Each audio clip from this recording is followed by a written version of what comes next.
Okay, let's talk Israel-Palestine. Hello, welcome to Dangerous Policy, a channel aimed at intelligent people wanting to discuss important issues facing life and society. My name is Crispin, and today I will discuss the ongoing saga between Israel and the Palestinian territories. Before I go on, it's astonishing to see how bad people interpret what's actually going on there. I mean, all across university campuses around the world, people are marching, free Palestine, celebrate Palestine, and so forth. And yet, when you have banners like this one that says, queers for Palestine, if you look up the execution statistics by Hamas in Gaza, a majority of them are for homosexual activity. It is totally illegal to be gay in the Palestinian territories.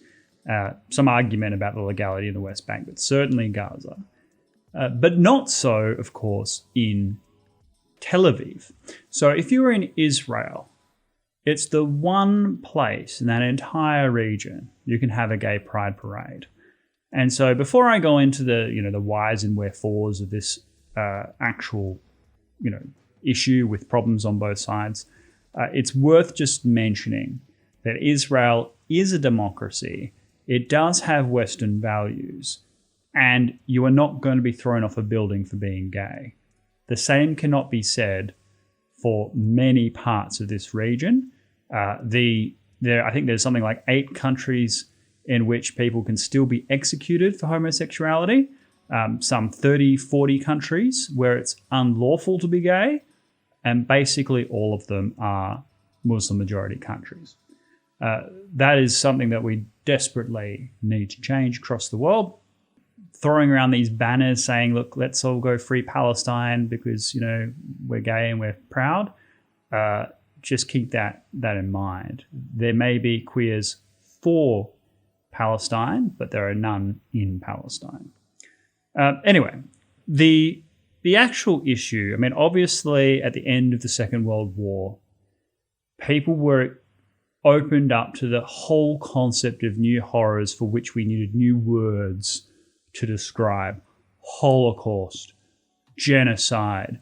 When the sort of tanks rolled into these camps, liberating what was left of these emaciated Jews who had experienced suffering beyond the scale of which we could even imagine, it was recognized that the Jewish people needed a homeland.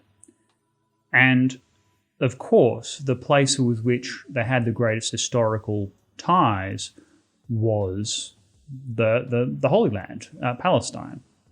And during the Roman Empire, there was the Kingdom of Judea, which had, Roman appointees like Herod the Great, which we all find famous in the stories of the Bible. You had the Judean revolts during the reigns of Nero, and Vespasian and his son Titus crushing the Judean revolts, getting triumphs through the cities of Rome, streets of Rome, and turning it into a Roman province. Judea has a long-running historical connection to that region.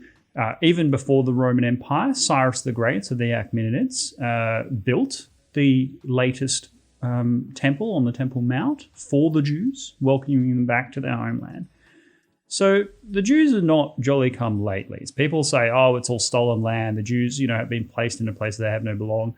That's just absurd. The Jews have been there for thousands of years, and they have been persecuted wherever they go ever since that time. And I've done videos on anti-Semitism and its evolution. It's time from the Roman Empire through the anti-Judean kind of sentiments of the Middle Ages to the Darwinian view of race, to which anti-Semitism then derived. So I won't recap all that here, but I want to say that if you're a Jewish person, the sense of needing a safe place to be runs very deep.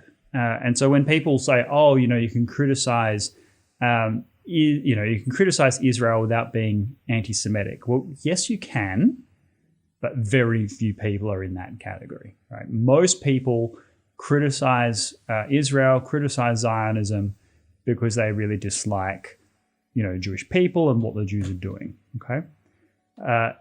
And there was plenty of opportunity for peace. And the fact is, it's the Israelis who have been sacrificing for peace. Now, I know this is going to sound like I'm taking sides, and to a degree I am, but there is some history we need to recognize.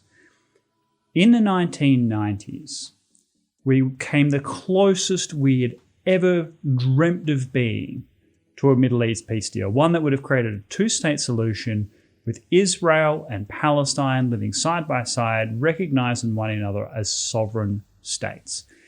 The president of the time, Bill Clinton, had a deep and abiding relationship with Israel and Israel's government. His ambassador to Tel Aviv and Jerusalem was Martin Indyk, an Australian, actually, who is a very thoughtful and self-deprecating guy who worked tirelessly for a peace deal. And he had a deep personal relationship with Prime Minister Rabin, who was making sacrifices, real genuine risks with his own electorate to make a peace deal with Yasser Arafat. And that's what led to the famous handshake that won the Nobel Peace Prize between Yasser Arafat and Rabin on the White House lawn, facilitated by the President Clinton. We were this close. But ultimately, two things happened. Rabin was assassinated by a ultra right-wing, radical nationalist, Jewish extremist kid, right? And by God, did his assassination pay off. With the death of Rabin, so much of the pro-peace faction in Israel was crippled. And although this kid will spend the rest of his life in prison, he's still there today, he almost single-handedly sunk the peace process. But at the time, you wouldn't have thought so. Martin Indyk, the ambassador I mentioned, thought that, look, they were so far down this process that even though there was this horrible tragedy, they thought that, look, the inertia will get them over the line. But then Yasser Arafat was listening to people who said that, look, if you just hold off, you'll get a better deal with the next president. And the longer you hold, the more desperate the Americans will be for a deal, and thus you shouldn't conclude anything just now. And as a consequence of that, Yasser Arafat started making more and more grotesque demands of Israel, things that the Israelis could not possibly agree to. And in fact, the Israelis had already offered the best deal that we had ever seen, either before or since, for a two-state solution. And that sunk the whole thing. There was a terrible failure of leadership. And then we had the rise of Hamas. Now, this is where the Israeli government does need to take a bit of responsibility, because much of the glory that Hamas enjoys in the Gaza Strip today is as a result of mistakes made by the current Prime Minister of Israel and mistakes that he made in the 90s, Benjamin Netanyahu. In 1996, I think it was, he ordered the assassination of a man called Khalid Mashal. Mashal being the leader of Hamas militant faction in the Gaza Strip. Now, at the time, Israel had just signed a peace deal with Jordan. This was a landmark deal that allowed the government of Jordan to recognize Israel as a legitimate state and made a significant peace dividend for Israel on its southern border. The king at the time, Hussein of Jordan, was also taking tremendous risk, because you have to understand that in the Arab world, making peace with Israel can make you a lot of enemies among your own people. So this was something he did at great personal risk. Anyway, this didn't stop Benjamin Netanyahu ordering Mossad to go and assassinate Khalid Mashal while he was in the capital of Jordan, across the border. The Mossad agents got to the downtown area of Amman and sprayed a narcotic in Khalid Mashal's ear. And was ultimately, they were found and captured by the Jordanian authorities. Khalid Mashal fell into a coma, and King Hussein was left utterly humiliated before his entire population, that he had made a deal with Israel and they had paid him back by trying to assassinate a guest in his capital on his own soil. King Hussein called up President Clinton at 3 a.m. in the morning, demanding he speak to the president immediately, otherwise there would be war in the Middle East. The president got up and listened to Hussein lose his nut over this, saying, look, if Khalid Mashal dies, I'm going to tear up the peace deal and I'll hang the Mossad agents in the middle of the square. Clinton's response is, who the hell is Khalid Mashal? He was a complete nobody as far as the Americans were concerned at that time. But what happened was Khalid Mashal did get the antidote from Benjamin Netanyahu because Bill Clinton made him hand it over. Mashal recovered fully and went on to lead Hamas for many, many years thereafter, turning it into a organization that was received undue celebration throughout the entire Arab world. The Mossad agents in question, there's a sort of a funny story. They claim to be Canadians. So, of course, the Jordanians called the Canadian ambassador and said, look, we've got a couple of people here that claim to be Canadians, that they tried to assassinate someone. So the ambassador comes down and asks them some questions, and they spoke English, and they spoke it with a kind of Canadian twang, so fair enough. But then when the ambassador asked them to say the national anthem, they had no idea. He even helped them start singing along, and they couldn't do anything. So that's when it became obvious that these were Israeli spies. Anyway, so they made a deal with the Israelis for a prisoner swap where hundreds, if not more than 1,000 militants were released from Israeli prisons for the return of these two agents. It was just the most humiliating moment in Israel's modern history. Now, as a consequence of that just embellished Hamas and entrenched its position as the leaders of the Gaza Strip. Gaza being the most densely populated strip of land pretty much in the entire world, and their militant arm, their terrorist arm, being dominant thereafter. So fast forward to today, we have hundreds of rockets being fired indiscriminately to Israel, willingly targeting civilians or anyone else it might hit, 200 at a time. That's an extraordinary number. Now, Israel's incredible Iron Dome defense system has been protecting the vast majority of Israel's population, although many civilians, a number, probably I think 7 or 8 at this time, have been killed, but most have been saved by these interceptors. But these aren't costless attacks. I mean, each rocket is probably worth $20, each interceptor worth several thousand. So, you fire enough rockets into Israel, you could bankrupt the country.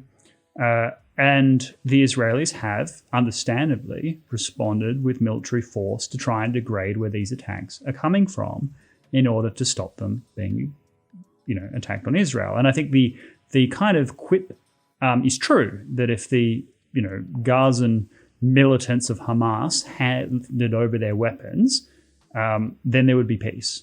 If the Israelis handed over their weapons, there'd be no Israel.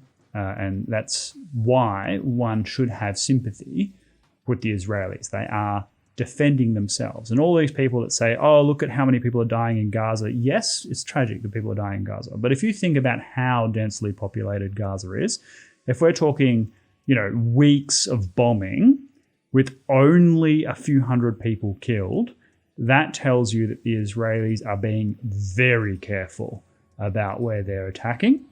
And while, of course, it is tragic that any innocent may die as a consequence of that, that is certainly because Hamas is willing to fire indiscriminate rockets from densely populated areas into Israel, inviting this retaliation. So yes, I do take Israel's side, notwithstanding the mistakes, the geostrategic errors that Israel has made over the years, and the devastating failure of the peace process. That's kind of a summation. What I think for the way forward, I think that the geopolitics of the region is shifting. Previously, I think every single Arab country saw it as its solemn religious duty to support the Palestinians in the Gaza Strip and the West Bank.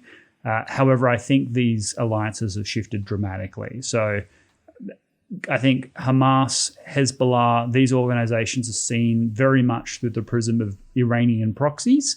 That Iran is the principal enemy of Israel in the Middle East these days, and that Iran is supporting Hamas primarily because they're a thorn in the side of the Israelis, and it keeps Israel off balance. So countries that would be formally sympathetic to Hamas, such as Saudi Arabia and indeed Jordan, like I mentioned, these countries, I think, are secretly far more concerned about the expansion of Iranian influence than they are, fulfilling their holy crusade jihad against the Israelis through supporting these proxies. So I think the support that Hamas is getting is only really from one direction, and that is the Shia majority country of Iran. That's my view, and that means that going forward, I think we will see a greater degree of isolation of Hamas.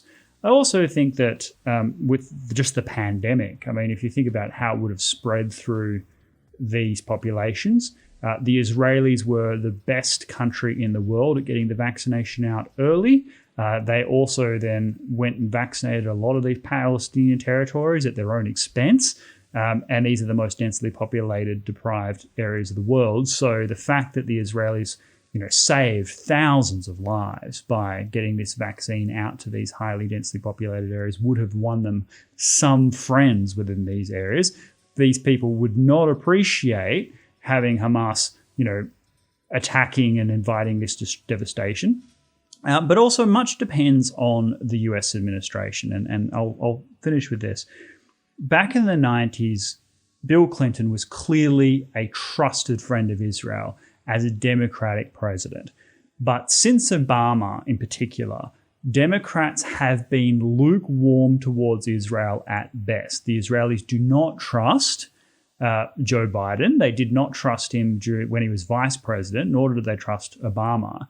They certainly trusted George W. Bush, and they certainly trusted President Trump. They trust Republicans, and the reason is that Republicans are staunchly pro-Israel, and will do anything basically to defend Israeli security. Now that has the spin-off benefit, if you like, of knowing that Israelis can take certain risks for peace. They can say, okay, look, this will make us more vulnerable, but we might get a peace deal out of this, knowing that the American government has its back. And that's why at the end of the Trump administration, Israel had landmark deals with Morocco, Bahrain, UAE, things that are just thought to be unprecedented before that. Whereas Israel's government today feels very nervous about Joe Biden. They're worried about him getting back into bed with Iran and the Iranian nuclear deal. They're worried about the Democratic wing within the American left supporting Palestine and abandoning Israel. And for those reasons, Israel clings ever more to a security mindset. And thus, my recommendation to the US government would be more pro-Israel in your rhetoric and your behavior. And that in turn will build trust among your Israeli friends. And they in turn will be able to take greater risks for peace going forward. I know I've covered a lot of ground in this discussion, but it is such a complex area. I could touch on many other things, Lebanon, Egypt, all these other players. We certainly don't have time for all that today. Just know that this is yet another step in the long-running sort of story of the intifadas of Palestine, and it doesn't have anywhere to end anytime soon. But this will hopefully get you up to speed. If you found value in this discussion, please like and subscribe. I talk about this sort of stuff all of the time, and I will see you in the next video. Thank you so much.